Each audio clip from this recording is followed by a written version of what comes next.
안녕하세요. 땅 따라다니는 공인중개사 정승호입니다. 이번에 제가 따라간 땅은 농지입니다. 정확하게는 주말 체험 농장인데요. 이런 농지나 임야 같은 토지들을 소자본으로 매입해서 많은 수익을 창출하고 싶어 하시는 분들이 많습니다. 도시의 상업지역이나 주거지역은 현금 단돈 몇천만 원으로 매입하기가 어렵기 때문에 실제로 이런 쪽으로 문의 주시는 분들이 정말 많아요. 그래서 문의를 주셨던 실제 여러 사례들 중에 하나를 예시로 들어서 어떻게 하면 최대한 많은 투자 차익을 얻을 수 있는지에 대해 한번 알아보겠습니다. 참고로 임야, 그러니까 산을 매입하는 것도 좋은 투자 방법이지만 오늘은 농지 매입에 관해서만 말씀드리겠습니다.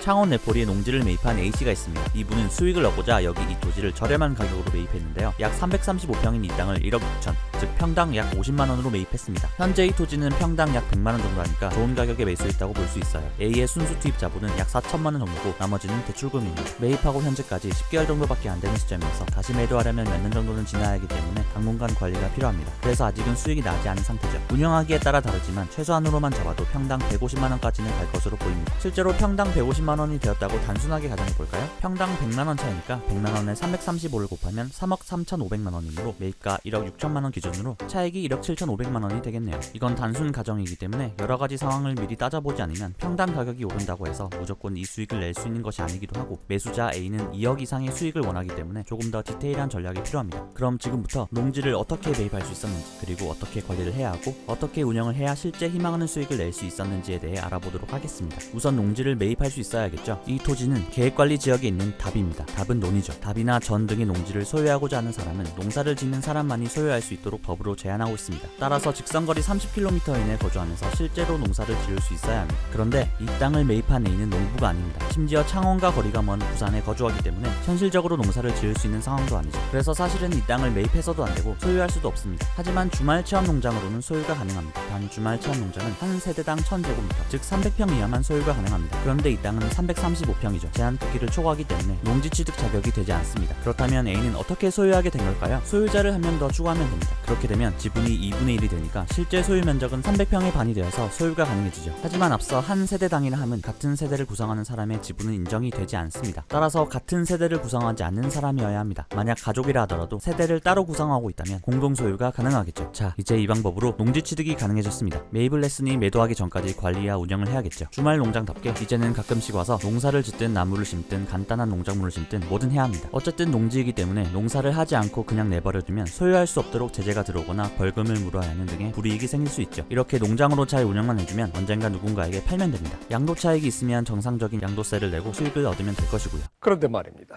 지금까지는 그렇게 할 수 있었는데 이제는 이런 방법이 힘들어졌습니다. 원인은 최근에 화제가 되었던 LH 사건 때문입니다. LH의 일부 직원들과 공무원들의 불법적인 투기로 인해 엉뚱하게도 서민들한테까지 불똥이 튀게 되었죠. 지금까지는 주말 농장으로 사용하면 사업용 토지로 인정해 주었지만 2022년부터는 그렇지 않게 되었습니다. 여기서 사업용, 비사업용 토지란 토지에는 전, 답, 과수원, 목장용지, 공장용지, 도로, 배 등등 지목으로서 나름대로의 용도가 정해져 있습니다. 그러한 용도에 맞게 사용하면 사업용이고 그렇지 않다면 비사업용 토지가 되는 것이죠. 다시 돌아가서 이제는 나무를 심어 놓더라도 전업 농업인이 아닌 주말 체험 농장으로서의 소유주라면 그 토지를 비사업용 토지로 간주해서 매도 시 일반적인 양도세에다가 추가로 20%까지 더 부담하게 한다는 것입니다. 장기특별공제 대상에서도 제외되었습니다. 이렇게 되면 매도 시에 실제 순수익은 거의 없는 상황이 발생할 수도 있겠죠. 그렇다면 A는 이제 주말 체험 농장으로도 투자 수익을 창출할 수 없는 걸까요? 그렇지 않습니다. 다른 방법들이 있는데요. 우선 지목을 답에서 대로 지목 변경하는 방법이 있습니다. 어떻게 보면 수익을 가장 많이 낼 수 있는 방법이죠. 이곳은 계획관리 지역이기 때문에 일정한 조건에 부합한다면 주택을 지을 수도 있고 상업용 건축물을 지어 운영할 수도 있습니다. 건축 허가를 받아 이곳에 주택을 짓거나 카페, 음식점 등의 운영을 목적으로 건물을 지으면 농지가 대지로 바뀌게 되어서 땅값이 많이 오르게 되겠죠. 이 토지를 잘 보면 도로와 토지의 경계선에 추가적인 공간이 더 있어서 약 50평의 공간이 더 생기게 됩니다. 따라서 실제 거의 400평의 효과가 있어서 건축물을 위한 주차장 사용 공간도 넓게 뺄 수 있어요. 또 주변에 바닷가가 있기 때문에 특히 상가로서의 활용 가치가 아주 높습니다. 계획관리 지역의 건폐율은 40%, 용적률은 80%입니다. 이를 바탕으로 대략의 견적을 내어보면 바닥 면적을 130평으로 잡는다면 2층 정도로 길게 지을 수도 있겠네요.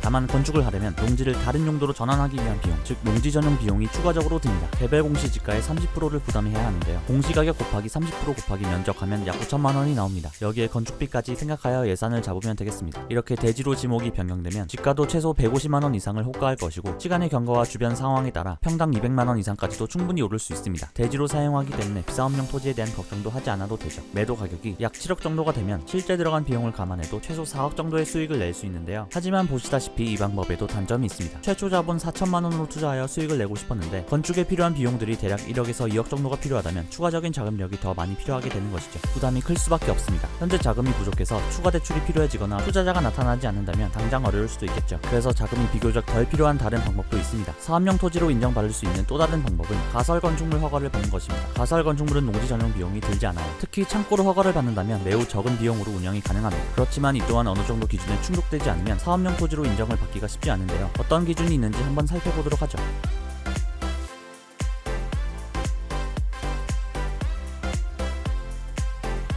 이를 토대로 정리해보면 토지가 약 350평이니까 50평 정도를 바닥 면적으로 잡고 건축물 가치는 대략 500만원 정도면 되겠네요.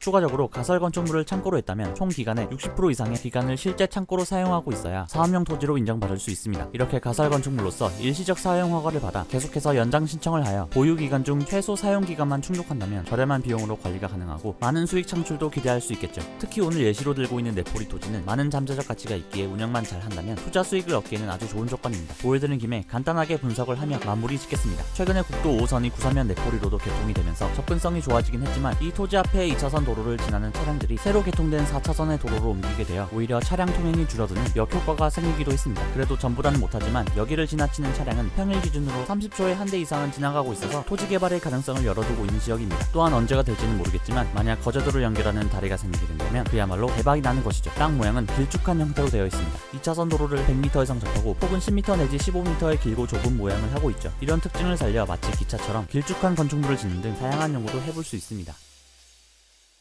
부동산은 파는 것이 아니라는 말이 있듯이 어쩌면 그냥 소유만 하는 것이 제일 좋은 방법일지도 모릅니다. 그렇지만 또 다른 더 좋은 투자를 위해 현재의 물건을 팔아야 하는 경우를 대비해야 하기도 하죠. 따라서 이를 위해 토지에 대한 정보를 알아놓는다면 많은 도움이 될 것이라고 생각이 들어 이 영상을 만들게 되었습니다. 도움이 되었다면 좋아요와 구독 부탁드리며 이상 땅따라였습니다. 감사합니다.